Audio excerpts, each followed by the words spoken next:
Pearl charged from across the neighbour's lawn, all white fluff and big clumsy paws.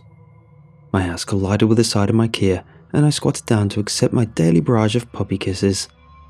Mrs. Douglas came running after her, dropping her hands to her knees as she reached us. "Sorry," she huffed. "That damn dog is too fast for her own good." I laughed and scratched Pearl's ears. "Have you been a good girl?" I asked her. Mrs. Douglas snorted. "You're lucky you still have a dog at all. She tried for Pete's hydrangeas today." "Oh no," I said, shifting up and wiping the paw print from my grey slacks. "Not too much damage, I hope." "Nah, I stopped her in time, thankfully." "Thanks, Mrs. D." I flashed her a grin. "We owe you our lives." She waved the thought away and turned back toward her own house on the corner. It towered over the small little box I called home, shining a light on my own inadequacies in more ways than one. "Oh," she spun back around. "That reminds me. He's been asking about your lawn again." "Oh, has he?" "If you just let him mow it, he'll get off your back, and mine." I clicked my tongue and wagged my finger at her. Now, Mrs. D, you know I don't give it away that easily." The older woman rolled her eyes, but gave up the fight for now just the same.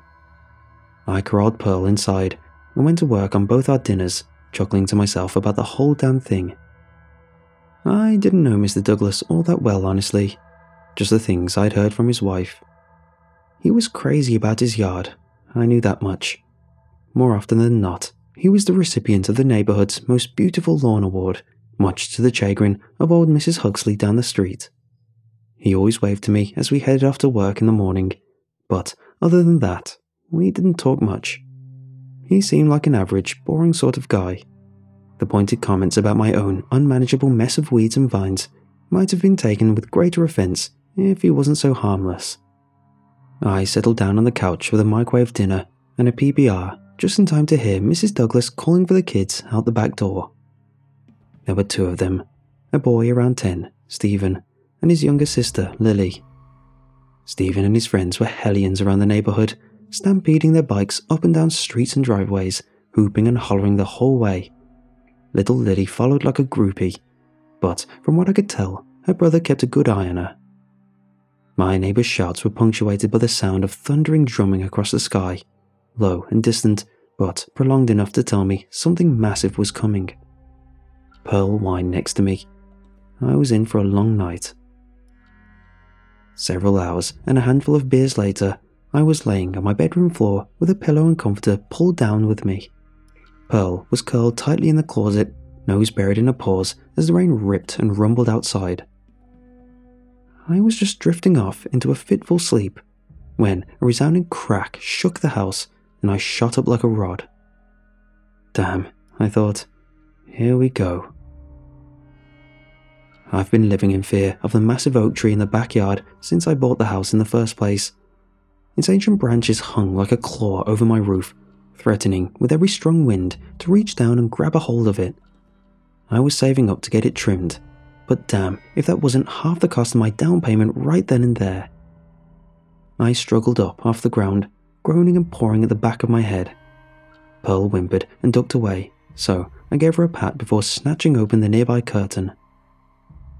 A torrent of raindrops danced along the window pane, obscuring the view of my backyard. The streetlights from the main road provided a meagre amount of light that cast shadows over the barely thawed grass and made me squint to make sense of anything. A flash of lightning lit the air, and while the tree in my periphery remained fully intact, that's not what caught my eye. There was someone in my yard. The darkened figure was crouched down in the grass, knees sinking into the watery mud and hands fiddling with something in front of him. I grabbed the jeans still hanging over my dresser and nearly knocked myself back out, hopping around to pull my shoes back over my heels. I should have called the cops, I know that now, but I'd spent plenty of my life living in worse neighbourhoods than this. Honestly, I just thought it was the local crackhead from the apartment complex down the street. I slammed my screen door open and grabbed the aluminium bat I kept propped by the back door. I could handle this just fine on my own, I figured. "Hey there, buddy. Time to move it along," I called out to him, one hand shielding my eyes from the downpour. I stuck under the overhang of the roof to keep cover, but as I turned the corner, the automatic light by the door kicked to life. The shadowed figure turned to face me, and reflexively I swung the bat up over my head. Mr. Douglas was kneeled in my yard in a pair of fraying boxer briefs, balloon-like guts hanging loose over the elastic band. From his torso down, he was stained slick with something dark and viscous that even the downpour above couldn't wash clean. His eyes were wild in the brightest fluorescent glow, feral almost, like a raccoon caught in a cage. If only.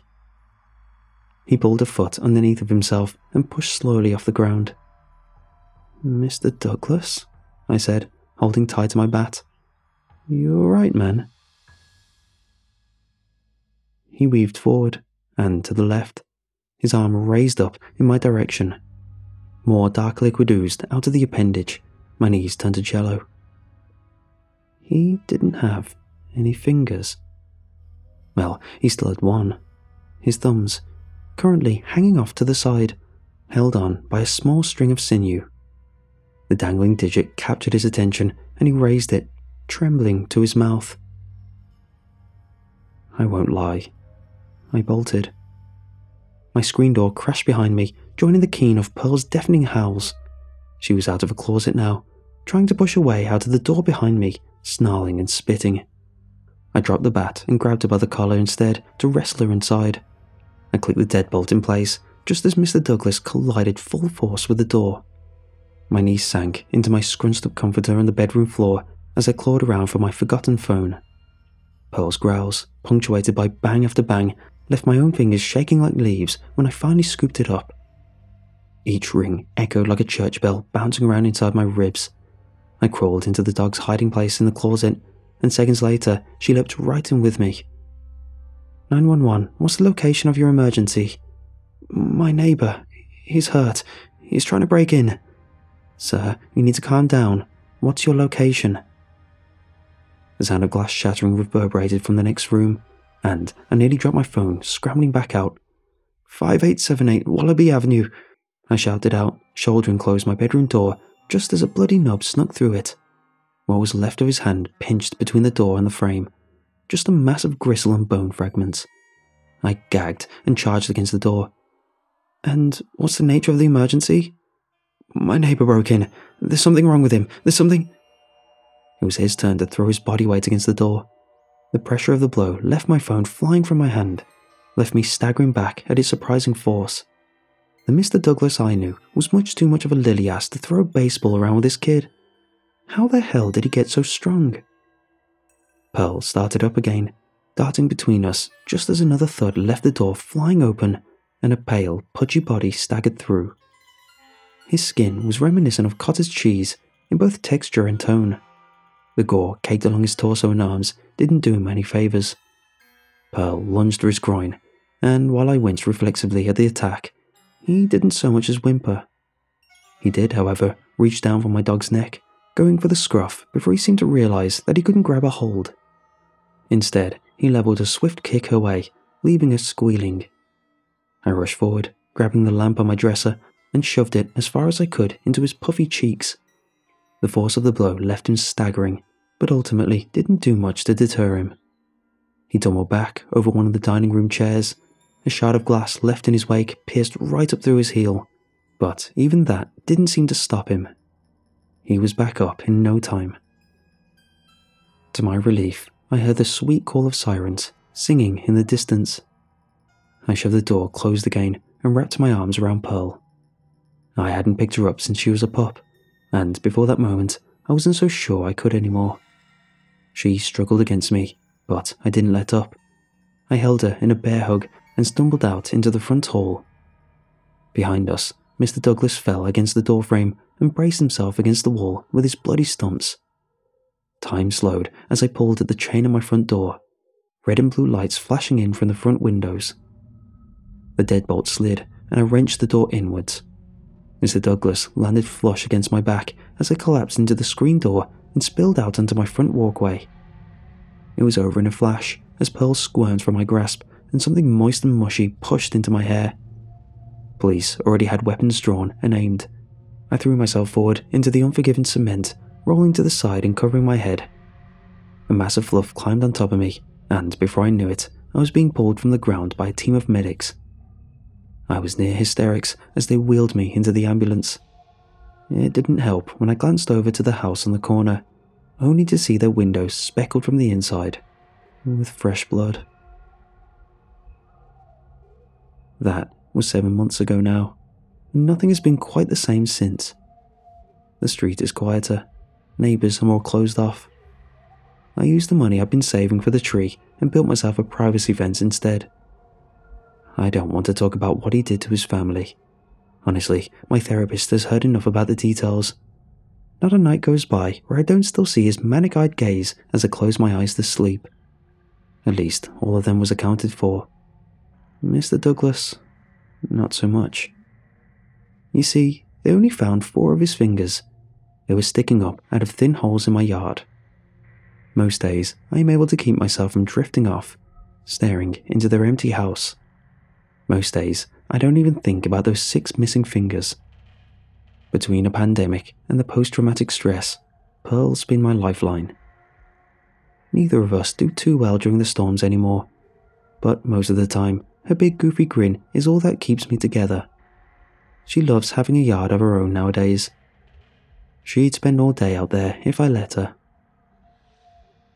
Pearl's the one who found it first, poking up out of the ground after the first early spring thaw.